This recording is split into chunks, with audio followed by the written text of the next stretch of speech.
ဒေဝစကုနဲ့ကြည့်တယ်ဆိုတာအမောင်ကြီးထဲမှာဒီတိုင်းကြည့်တာမဟုတ်ဘူးဒေဝစကုကြည့်ပြီဆိုရင်တမာတိဝင်စားပြီးစရုထဇန်ထိအောင်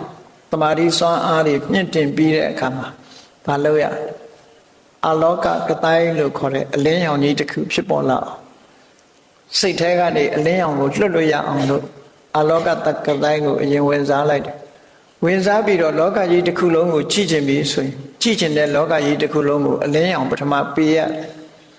မပေးဘဲနဲ့ဒီတိုင်းသွားကြည့်မမြင်ရဘူးတဲ့နော်ဘာဖြစ်လို့တော့ဆိုသဘာဝကိုဆန့်ကျင်လို့မရဘူး